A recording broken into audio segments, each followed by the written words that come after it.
রহমানির রহিম। My dear students, আশা করি তোমরা সকলে ভালো আছো। আল্লাহর অশেষ রহমতে আমিও ভালো আছি। আজকের ক্লাসের আমাদের মূল আলোচ্য বিষয় একটা গুরুত্বপূর্ণ আনসিন প্যাসেজ। দেখো আমি উপরে লিখে দিয়েছি আনসিন প্যাসেজ 4। তার মানে এর আগে আমরা 3টা আনসিন প্যাসেজ পড়েছিলাম, আজকেরটা হচ্ছে 4 নম্বর আনসিন প্যাসেজ। আচ্ছা, আজকের আনসিন প্যাসেজটা আমরা মূলত আমাদের দেশ সম্পর্কে জানবো এই প্যাসেজ আর কি। আজকের আনসিন প্যাসেজটা মূলত আমাদের দেশ সম্পর্কে। আচ্ছা, এই প্যাসেজটা পড়লে আমাদের দেশের কোথায় কি আছে, কোন কোন বিষয়গুলো বিখ্যাত, কোন কোন কোন বিষয়ের উপর ভিত্তি করে আমাদের দেশ পরিচালিত হয়, এই বিষয়গুলো জানতে পারবো। আচ্ছা দেখো, তোমাদের শীট দিয়ে দেওয়া হবে এই আনসিন প্যাসেজটা। তোমরা টেনশন অবশ্যই করবে না, কারণ অনেকে ভাবতে পারো যে স্যার আনসিন প্যাসেজটা কোথা থেকে পড়াচ্ছে। আমি শীট দিয়ে দেবো, কোচিং থেকে তোমার শীট কালেক্ট করে নিবে, ঠিক আছে? আচ্ছা দেখো, আমি প্যাসেজটা পড়তেছি। The name of our country is Bangladesh. আমাদের দেশের নাম বাংলাদেশ। ইট বিকেম ইন্ডিপেন্ডেন্ট ইন 1971। তার মানে এটা স্বাধীন হয়েছিল, আমাদের দেশের নাম বাংলাদেশ, এটা স্বাধীন হয়েছিল 1971 সালে। Dhaka is its capital. Dhaka বাংলাদেশের রাজধানী, অথবা ঢাকা এটার রাজধানী। Bangladesh is a small country. Bangladesh একটা ছোট্ট দেশ। ইটস ল্যান্ড এরিয়া ইজ 147,000, এভাবে বলবা 147,570 স্কয়ার কিলোমিটার, ঠিক আছে? তার মানে এটার জমির আয়তন অথবা এটার আয়তন অথবা এটার ভূমির আয়তন কত? 1,47,570 বর্গ kilometre.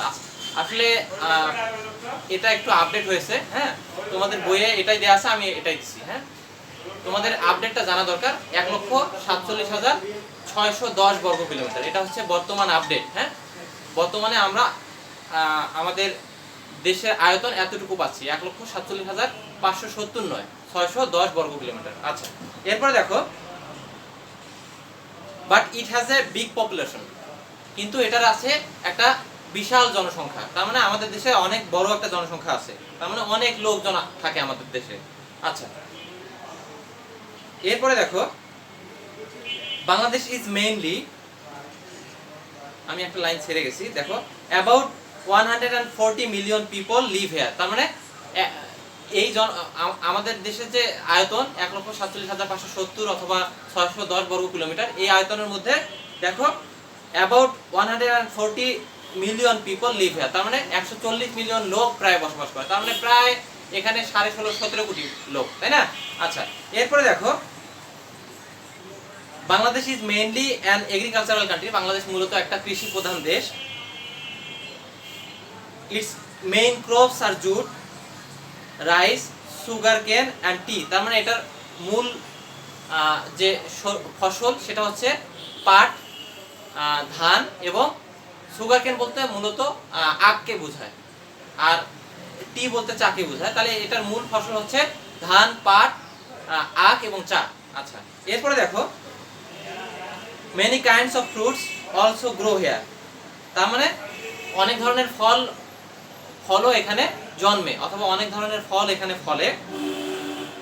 Jack fruits, mangoes, bananas, pineapples, guavas and watermelons are the most common. তার মানে কি, এক কাঁঠাল, জ্যাকফ্রুট মানে কাঁঠাল, তাহলে কি, কাঁঠাল, আম, কলা, আনারস, পেয়ারা এবং কি তরমুজ এদেশের সবচেয়ে জনপ্রিয় অথবা সবচেয়ে কমন ফল, ঠিক আছে? তার মানে যেগুলো সচরাচর পাওয়া যায়, একেবারে সাধারণ ফল, ঠিক আছে? আচ্ছা, এরপরে দেখো, my country has also many rivers. আমাদের দেশে অনেক নদীও আছে, অনেক নদীও আছে। দেখো, the main rivers are the Padma. Padma বলা যাবে না, আমি একটু ফান করে বললাম, পদ্মা হয় না, পদ্মা, ঠিক আছে? অনেকে পদ্মা বলো, কিন্তু বানানটা আসলে PADMA, বানান ভেঙে ভেঙে যদি তুমি বানান ওয়াইজ উচ্চারণটা করো তাহলে পদ্মা হবে, কিন্তু ব্যাপার হচ্ছে এখানে ডিটা উজ্জ্ব থাকবে, ঠিক আছে?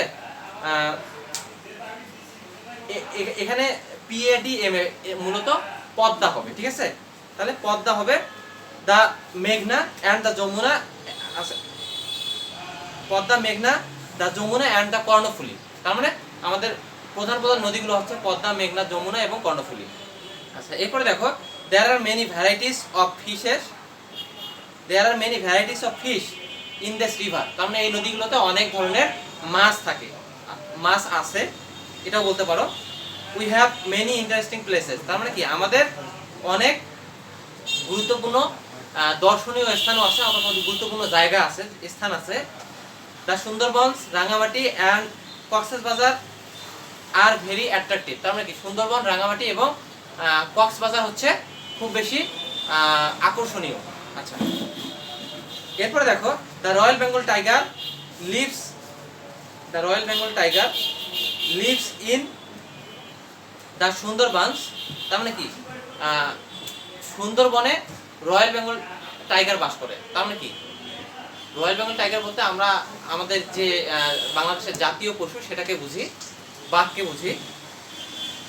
দেখো তার মানে সুন্দরবনে রয়্যাল বেঙ্গল টাইগার বাস করে। The Cox's Bazar sea beach is the longest sea beach in the world. তার মানে কি কক্সবাজারের যে সমুদ্র সৈকত আছে সেটা হচ্ছে পৃথিবীর সর্বোচ্চ দীর্ঘ মানে মানে দীর্ঘতম সমুদ্র সৈকত। তার মানে পৃথিবীতে যত সমুদ্র সৈকত আছে কক্সবাজার সমুদ্র সৈকত হচ্ছে পৃথিবীর সবচেয়ে দীর্ঘতম সমুদ্র সৈকত। আচ্ছা, এরপর দেখো দ্য সুন্দরবনস, সরি আমি নিচের লাইনে করব। দেখো আচ্ছা, it is about 120 kilometre long. তার মানে কি এটা প্রায় 120 কিলোমিটার লম্বা। তার মানে কি কক্সবাজার যে সমুদ্র সৈকতটা আছে এটা টানা একেবারে লম্বা, তার মানে লম্বায় 120 কিলোমিটার। তার মানে 120 কিলোমিটারের মধ্যে অন্য কিছু নাই, শুধু কক্সবাজার সমুদ্র সৈকতটাই আছে, ঠিক আছে। আচ্ছা, এরপরে দেখো মেনি পিপল, অনেক লোকজন visit this places every year. তার মানে কি প্রত্যেক বছর অনেক লোকজন এই জায়গাগুলো পরিদর্শন করে। Bangladesh is a peaceful country, Bangladesh একটা শান্তিপূর্ণ দেশ। People from different communities live here in peace. তার মানে কি বিভিন্ন সম্প্রদায়ের লোক এখানে শান্তিতে বসবাস করে, সুখে শান্তিতে বসবাস করে। I love my country very much, আমি আমার দেশকে খুব বেশি ভালোবাসি। আমাদের দেশ সম্পর্কে প্রত্যেকটা নাগরিকের খুব ভালোভাবে জানা উচিত। এই জন্য আমাদের আজকের এই প্যাসেজটা খুব বেশি হেল্পফুল হবে বলে আমি মনে করি। তোমরা খুব বেশি ভালোভাবে এই প্যাসেজটা পড়বে, ঠিক আছে। আচ্ছা, আজকের প্যাসেজ পড়তে গেলে যে গুরুত্বপূর্ণ ওয়ার্ডগুলো সমস্যা হতে পারে আমি ওয়ার্ডগুলো লিখে দিয়েছি উপরে। দেখো ওয়ার্ড নেক্স, ইন্ডিপেন্ডেন্ট মানে স্বাধীন, পপুলেশন মানে জনসংখ্যা, এগ্রিকালচারাল মানে কৃষি প্রধান অথবা কৃষি ভিত্তিক, ঠিক আছে। আচ্ছা, এরপরে দেখো অথবা কৃষি নির্ভর। এরপরে দেখো ইন্টারেস্টিং মানে মজাদার, ইন্টারেস্টিং মানে মজাদার অথবা কিন্তু আকর্ষণীয় হয়, ঠিক আছে। এখানে দেখো আমি অ্যাট্রাকটিভ মানে আকর্ষণীয় এটা দিছি, অ্যাট্রাকটিভ মানে আকর্ষণীয়, ঠিক আছে। কিন্তু আকর্ষণীয় ইন্টারেস্টিং এর মানেটাও আকর্ষণীয় হতে পারে, ঠিক আছে। ইন্টারেস্টিং এর আরেকটা মানে আকর্ষণীয় হয়। আমরা জানি যে একটা ওয়ার্ডের অনেক ধরনের মানে থাকে।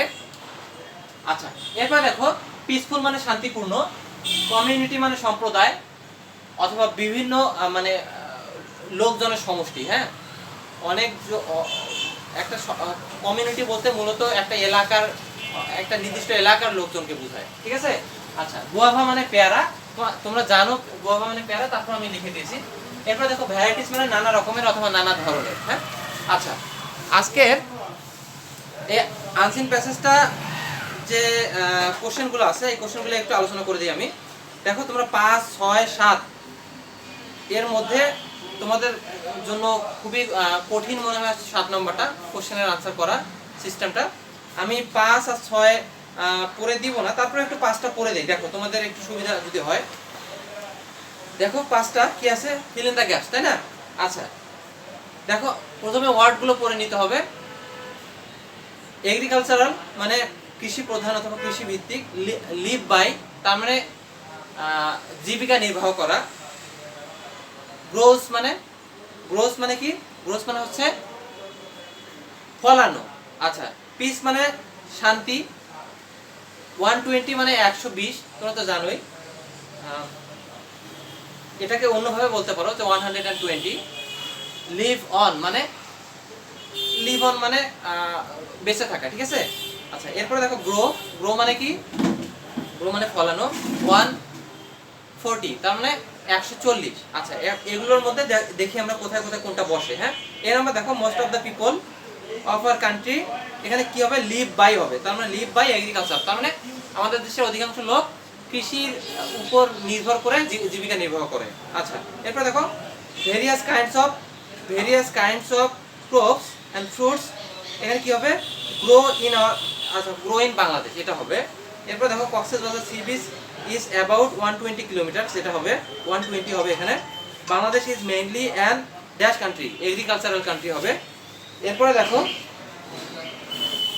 People from different communities live in peace here, শান্তিতে বসবাস করে, বিভিন্ন সম্প্রদায়ের লোক এখানে শান্তিতে বসবাস করে।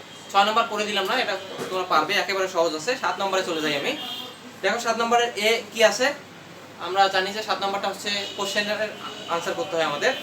এ নাম্বার দেখো what does the economy of Bangladesh mainly depend on, তার মানে বাংলাদেশের অর্থনীতি কিসের উপর নির্ভরশীল অথবা কিসের উপর নির্ভর করে চলে।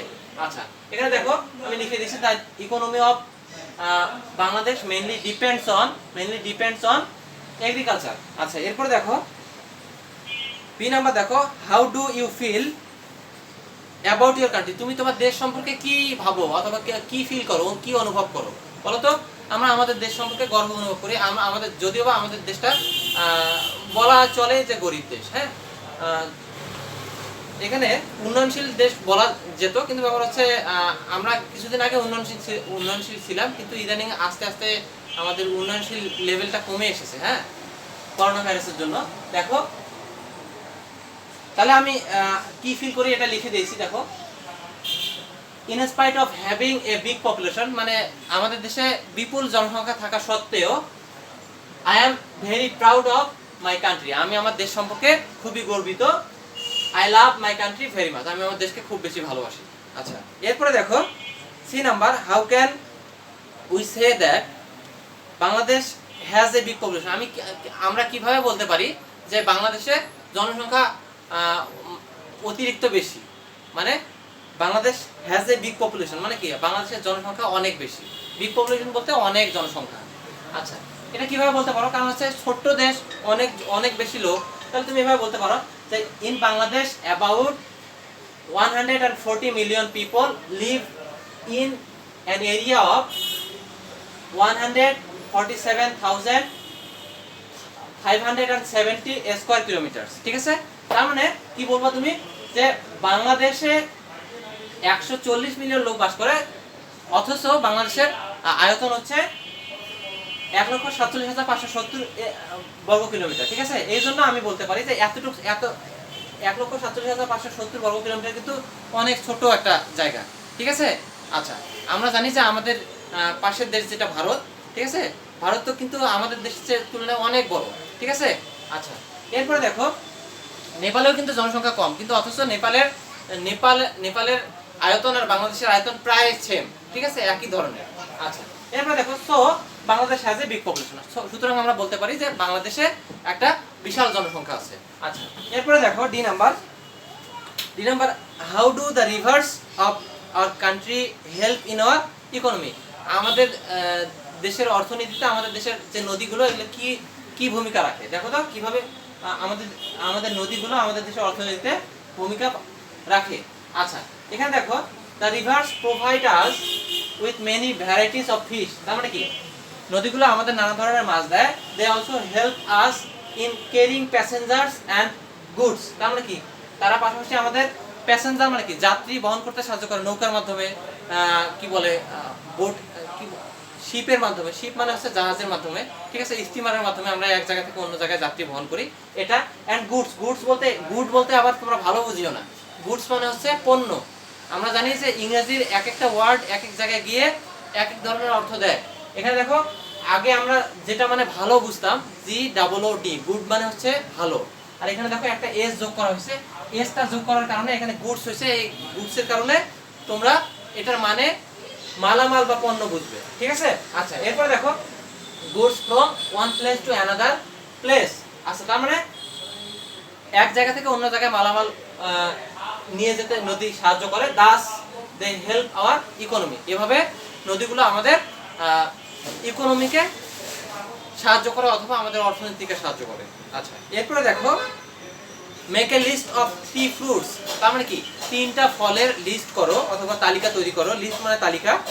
That grow all the year round in the, আচ্ছা রাউন্ড ইন আওয়ার কান্ট্রি, তার মানে কি যেগুলো আমাদের দেশে সারা বছর জন্মে, ঠিক আছে, তার মানে সারা বছর ব্যাপী জন্মে যে এই এরকম 3টা ফলের তালিকা করতে বলছে আমাদের। দেখো আমি এখানে লিখে দিয়েছি a list of 3 fruits that grow all the year round in our country is given below. এখানে বিলো বলছি তার মানে হচ্ছে নিচে লিখতে হবে, আমাদের যেহেতু নিচে জায়গা নাই তোমরা দেখতে পাবে না বিধায় আমি ডান পাশে লিখে দিয়েছি, তোমরা এটা নিচে লিখবে, ঠিক আছে, নাম্বার দিয়ে নিচে লিখবে। দেখো 1 নম্বর রোমান সংখ্যায় দেয়া আছে, এখানে রোমান সংখ্যায় 1 নম্বর এটা, ঠিক আছে। 1 নম্বর হচ্ছে ব্যানানা, 2 নম্বর পাপায়া, পাপায়া মানে পেঁপে, আর 3 নম্বর হচ্ছে কোকোনাট। আমরা জানি যে এই 3টা ফল আমরা সারা জীবন মানে সারা জীবন যে কোনো সময় পাবো অথবা সারা বছরের যে কোনো সময় আমরা যদি খেতে চাই তাহলে এই 3টা ফল অবশ্যই বাজারে পাওয়া যাবে। তাহলে অবশ্যই এই 3টা ফল সারা বছর জন্মে। আশা করি আজকের যতটুকু আলোচনা করলাম এই আলোচনাটুকু থেকে তোমরা উপকৃত হয়েছো, আর কোনো ধরনের সমস্যা আছে বলে আমি মনে করি না। আর যে 8 নম্বর আছে 8 নম্বরটা তোমরা বাসায় পড়ে নিবে, একেবারে সহজ একটা লেটার। এই লেটারটা মূলত আমাদের দেশ সম্পর্কে তোমার বন্ধুকে লিখতে হবে, ঠিক আছে। তোমার বিদেশে একজন বন্ধু থাকবে যাকে পেন ফ্রেন্ড বলা হবে। পেন ফ্রেন্ড মানে বিদেশি বন্ধু, তার মানে বিদেশি বন্ধুকে তুমি তোমার দেশ সম্পর্কে বর্ণনা করে লিখবে। আশা করি আজকের ক্লাসের সকল আলোচনা তোমরা বুঝতে পেরেছো। তোমাদের জন্য আবারও শুভকামনা জানিয়ে আজকের ক্লাস শেষ করছি। আল্লাহ হাফিজ।